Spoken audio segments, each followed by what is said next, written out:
Juul has been approved by the FDA. Authorized is the key word here. Authorized. So I know way too much about this, but it is a big turnaround since the FDA was refusing to authorize the Juul e-cigarette years ago. Juul says, exciting day for making cigarettes obsolete in America. The FDA has issued marketing granted orders. These are MGOs. We'll get into this, but it's like slightly different than like FDA approval for a drug for the Juul system, recognizing that these products as appropriate for the protection of public health. They don't have to say, the FDA doesn't have to say that it's good to use Juul, just that having Juul on the market has a net positive impact. And that's because cigarettes are already on the market. So it's this relative calculation that the FDA is doing.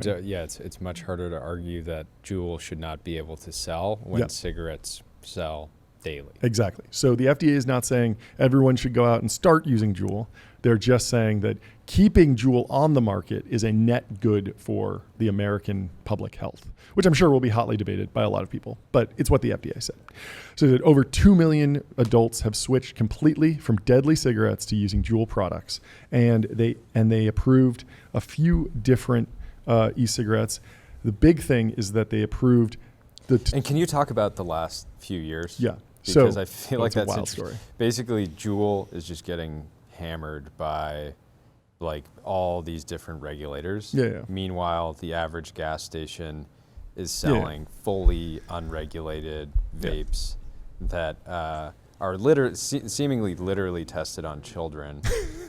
You've seen the videos of the guys. Have gone viral where I don't think he was inhaling, but having to like make sure that each one works. And then killer use case for a humanoid robot, or just a device that inhales. Like that's just a fan. You don't need to create we've been able to create suction from robotics equipment or machinery for probably 100 years, and yet they're still using a human for that. Disgusting. But yeah, the full story of Juul, I know it pretty well. A couple Stanford guys working on a project. They're both smokers. They want to figure out a way to smoke, way to quit. They don't like the current e-cigarettes that are on the market. And the key reason why the first version of vapor products was not satisfactory to smokers was that it used a very not concentrated formulation. And so what that means is, if you remember back in, this was 2010-ish, I want to say. Yeah, 2010-ish. Vaping was really big, but you had to get this rig. It was this war rig that you had to assemble, and people would use different pieces and be like, "Oh, I got this battery pack and this motor." And vape shops had exploded. It was like building a custom PC. It was what GPU are you going with? What fans are you going with? I was in high school during that era, and there would always be some kid at a house party that was blowing smoke from one side of the room to the other, and then making those artwork with it. Yes. Fortunately, and then the dubstep plays. You hit the soundboard. Give me the Ashton Hall. That was the sound that every vape made in 2010. But the reason very glad as a culture we got past that. Yes, it was a particular nadir for the American culture, right up there with the Tweety Bird tattoo and the tap out T-shirt. It was all part of the same culture. They say Americans don't have culture, but we proved them wrong for that minute. Although it was rough, and I'm glad we moved past. But there is a scientific reason why the vape cloud had to be so big. That was a trade-off that was made by scientists. Not concentrated. It was not concentrated. So in order to get a cigarette's worth of a hit of nicotine, you needed a massive volume of smoke. You just needed so much vapor. And so Adam Bowen, James Montes, the founders of Juul, they figured out that there was a way to make the smoke or the vapor more concentrated. And there's a whole bunch of science that goes into it, but nicotine salts are the main one that people point to. And basically they figure this out. They build the device. They actually they run a sort of standard Silicon Valley playbook. They bring on, is it Yves Behar or someone like that? So there's some like iconic designer who worked on like the Jambox and stuff. I don't know. They bring on one of these like incredible storied industrial design firms. Yeah. They make the original Juul device, which did have focused. What's the whole story with PAX too? It was like the same company. Yep. So when they started, they were doing what was it?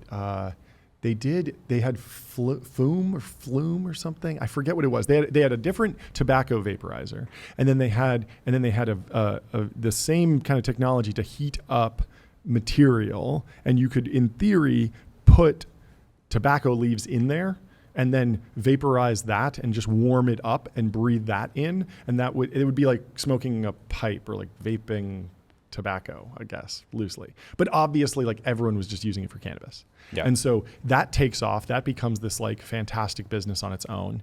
And then they had this other product, I forget what it was called, but it was a tobacco vaporizer, like an e-cigarette, similar to Juul.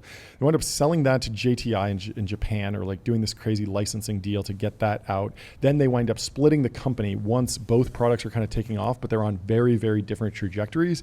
And it's very clear that they will be under very different regulatory regimes, because the FDA is set up in a way that there are a number of different organizations within the FDA. So the FDA approves cancer drugs, and that's in the FDA drugs. They approve biologics. They approve veterinary medicine. They approve medical devices. So like when you go in an MRI machine, the FDA has approved that. Yeah, I'm pretty sure. And like when we do like a one-stick blood test, like that's a device. It's not a drug. So there's a different group.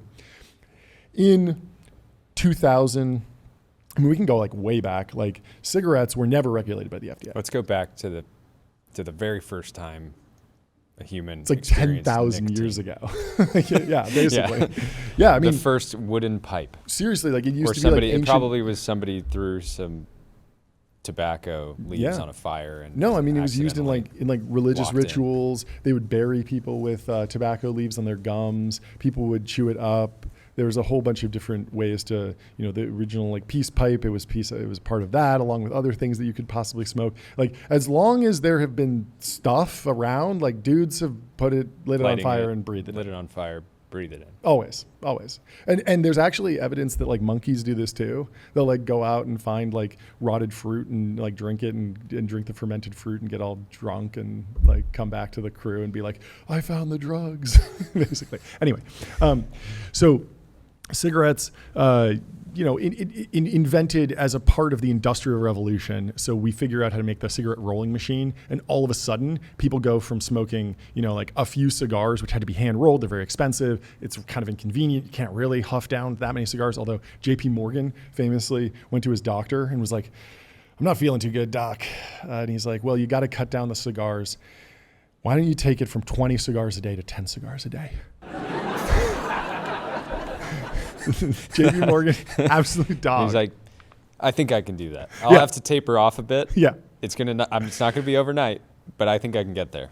Imagine if I smoke a full cigar, like my tongue burns. It's so rough. I'm not built like J.P. Morgan. We're built different. Built different. It was what an era. Anyway, so the cigarette rolling machine creates this like massive boom in cigarette adoption because it becomes super easy and super cheap. So Warren Buffett has this famous quote about like, it's the best business in the world. He'd never own a cigarette company for moral reasons, but he's like, you make them for a penny, you sell them for $1. Extremely high margin. And the cigarette rolling machine is so efficient that the raw goods that go in. And the reason that prices, that these companies were able to capture that much margin for so long is basically regulatory capture. There's a whole bunch of different reasons.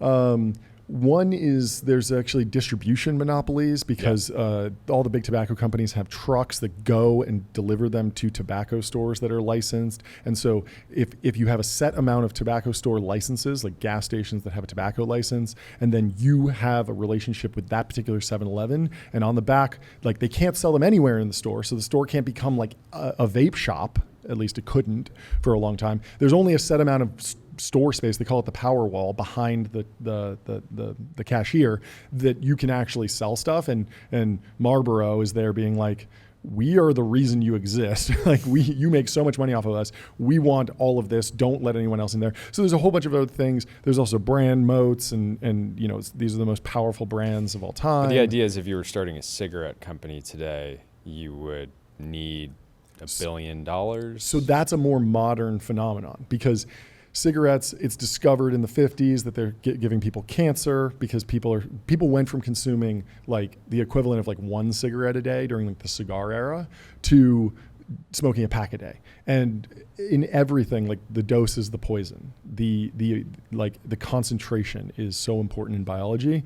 The human body is like pretty resilient. And if you've smoked like 1 cigarette in your life, you're probably gonna be fine. If you smoke 2 packs a day, you're gonna be in a real tough spot. And so the American populace starts smoking like a pack a day. Surgeon General comes out and says, we're noticing something. A lot of people who smoke get lung cancer and they die much faster than people that don't smoke. So there's something going on here. Yeah. Big debate, big law fight. There's finally this master settlement agreement where basically the discussion, the negotiation is between all the state governments and all the U.S. governments saying, hey, you tobacco companies, you have given everyone cancer.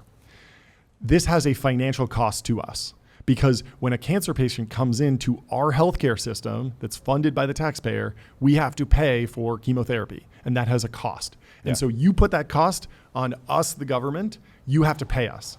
And so that was kind of the main concession of the master settlement agreement was all the big tobacco companies. They kind of like, one of them broke rank and was like telling on the other ones. It's this big drama. Basically, they have to make all these payments. And these payments still happen today. And there's some interesting finance that goes on where if you're like a local county that's getting like cash flow from the tobacco companies, you can go and finance that out and pull that forward and then build a bridge that costs like, you're like, yeah, I'm getting $5 million a year for a tobacco company, potentially forever. Let me pull that forward and finance that out. So there's like all these different finance arrangements to like move the money around. But basically you can just think about it as like the big tobacco companies. Heaters fund our infrastructure.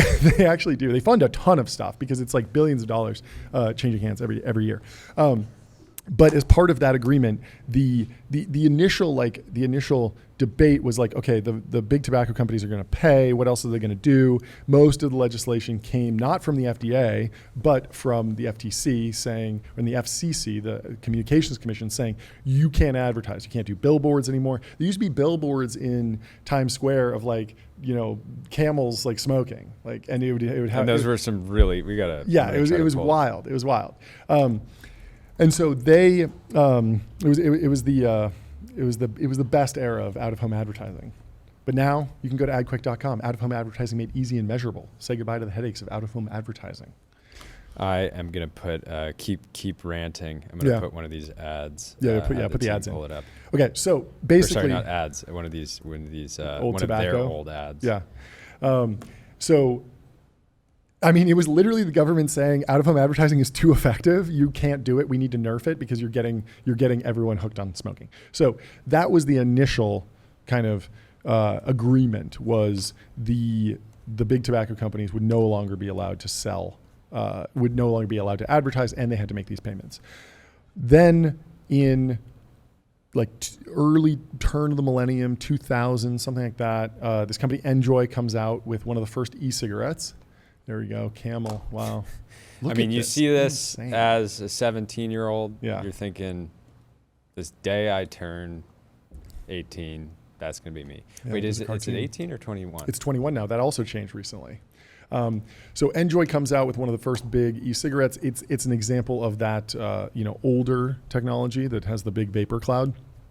And the FDA hits them with a lawsuit and says, hey, you are selling an unapproved medical device. This is a device, it's electronics, and it's a medical product because you're making a medical claim. And that medical claim is this product helps you quit smoking. Smoking addiction, cigarette addiction is a disease. And so by selling a product that helps you quit smoking, you need to be regulated by the FDA. Enjoy fights this back and forth. It goes all the way to the Supreme Court. Enjoy wins because they were kind of not saying that, at least they made the argument that they were not saying this is to help you quit smoking. They were just saying this is a cool thing to do separately. Don't worry about it. Don't ask us about the relation to smoking. This is classic.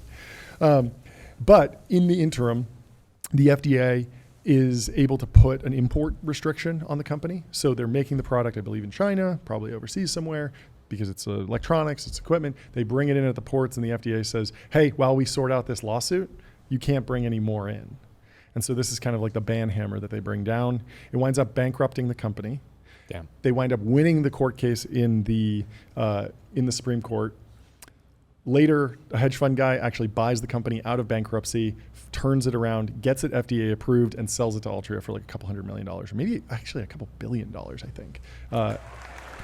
Let's hear it for the hedge fund guys, making some money, selling some vapes to We're not endorsing the end product. We're endorsing financialization. Yeah. Yes. And Financial and engineering. restructuring. Yeah. Exactly. And it was a successful thing. And if you think about that, as much as we're joking, like it is good to get a big tobacco company shift their revenues away from cigarettes as fast as possible. And so like the Enjoy thing, even though there's a lot of issues with that product in many ways, it's a very interesting outcome, and it's probably moving in the right direction. Anyway, so. It goes to the Supreme Court, and it is revealed in this court case that the FDA does not have the ability to regulate e-cigarettes. And so it has to go through the House and Senate. So when Obama gets elected in 2008, they pass the U.S. government at the federal level passes the Tobacco Control Act, the TCA. And in there, it says, hey, the FDA does have regulatory authority over everything that contains tobacco. So now doesn't matter if you're creating a new cigarette, doesn't matter if you're creating a new e-cigarette or a new nicotine pouch or nicotine gum, you need the FDA to review your product, which is good. It's probably pretty good because people should know what they're putting in their body, and they should know that the government reviewed this and said, okay, yeah, it doesn't have anything crazy in there. Like it at the very least, like you said, it has 2 milligrams of nicotine in there. Does it? Like, let's test that. And then so the companies test that, they send it to the FDA, and then the FDA waits, and then the FDA gives you the thumbs up or the thumbs down. You can continue to sell it or you can't. This is what Juul just got with the marketing granted order. The FDA said, we have approved, we have reviewed your application, all the data. There's nothing that we see that would be worse than cigarettes, and therefore we will allow you to continue selling. So Juul was started before this stuff went into effect. So 2008 is when the FDA gets regulatory authority, but the government moves slowly. So it's not until 2016 that the first real FDA rule goes into effect. Wow. Basically, they have to staff up a new arm because they have their biologics division, they have their drug division, they have their veterinary division, the FDA has their medical devices division. They don't have a tobacco division. They need to find a head of the tobacco division. They need to find a whole bunch of people to staff that, scientists that know how to review nicotine and review e-cigarettes and review all this stuff. And it's a massive organization. They have to hire a lot of people. So they do all of that, and then they have to decide, what are we going to do? What is that structure going to look like? And they come up with the PMTA process, the pre-market tobacco approval process. What this says is that going forward, we're not really looking backwards. We're not going to go review Marlboro Reds. Those have been on the market forever. Everyone knows they're bad. Everyone's aware of that. But going forward, new products that contain nicotine, that contain tobacco, we want to review it before it hits the market. But we're also going to create a grace period for stuff that was launched before 2016. Anything launched before August 8th, 2016, you can keep selling it while we review it. Because, hey, look, you've built a business. If it's going to take us a couple of years to review your application, if we just spike your revenue to zero, maybe you created a fantastic product that actually helps, keeps people really healthy. Maybe it's an amazing product. We don't necessarily want to take you off the market, crash your revenues to zero. You have to lay everyone off. Your company goes bankrupt. And then 2 years later, we say, hey, you're approved. And then we have to build you back up. Let's just keep things going as they are. We'll maintain the status quo. We won't ban you. We won't approve you or authorize you. We'll keep you in limbo. That limbo was supposed to be a year, because it's a big document. I'm pretty sure Juul's document was probably 100,000 pages of scientific research. It's a lot of stuff to review. But everyone thought it was it's going to be a year or two. The deeming rule goes into effect August 8th, 2016. They're hey, turn it in by 2018. But then it gets pushed back to 2020. 2022, then it gets pulled forward, then COVID happens and the FDA has to pivot, then the Juul crisis happens where everyone is starting. You're building a nicotine company this entire time. Yes. So that you're on the regulatory roller coaster. Yeah. So we started the company but in 2016, before the deeming rule went into effect, so that we could bring our product to market and then work through the FDA approval process, because we basically saw that the door was closing. And if the door closed and you needed to get approval before selling a single unit, well, then all of a sudden the equation goes from, okay, you're building this company like any other normal company. And then, yes, there is this binary outcome that can happen with the FDA. But if your science is good, you should be approved, and that is knowable, as opposed to, okay, now in theory, there are a bunch of loopholes that people exploit all the time. But in theory, if you want to start a new e-cigarette company or a new nicotine pouch company or a new nicotine gum company, in theory, you should have to formulate the product, run all the tests, submit to the FDA, and wait for them to get back to you before you sell a single unit in the United States. And what, somebody that's self-funding a business like this might be interested in investing $2 million today to do all that, and then waiting for 5, 10, however many years, maybe you never get approved. So you're basically sinking capital into a business that may never be able to sell a single unit. And I know very few investors that would be interested in that kind of proposition at all, or founders that want to make something and then wait forever for permission.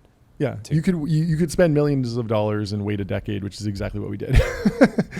But we were able to actually grow the brand and sell the product and like set up operations and iron out things and iterate a little bit during that time, fortunately. But yeah, it's extremely hard to underwrite. And it's particularly hard to underwrite because at the end of the light at the end of the tunnel, let's say that you were to today start a new nicotine company.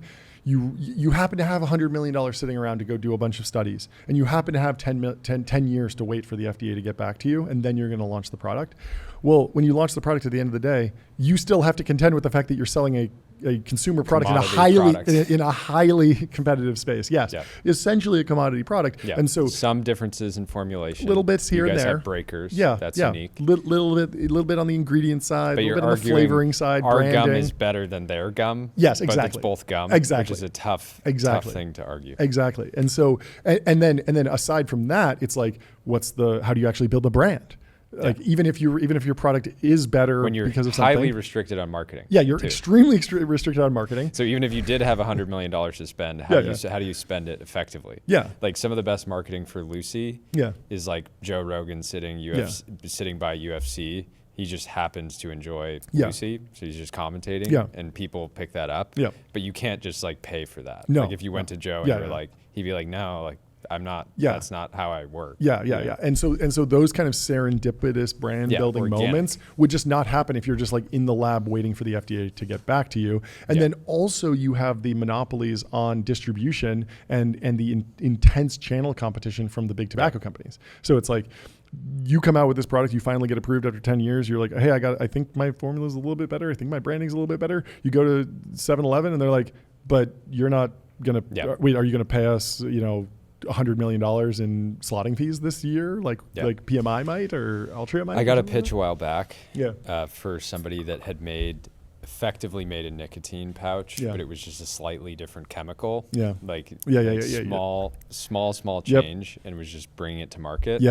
And knowing what you guys have gone through to get where you are today, and knowing this sort of history that you had shared in pieces with me throughout the last couple of years, was like, the idea that the FDA is just going to let you raise venture capital and let you get away with selling nicotine in this like non-studied form, it was tough. I ended up not getting conviction, but even though the founder's super sharp.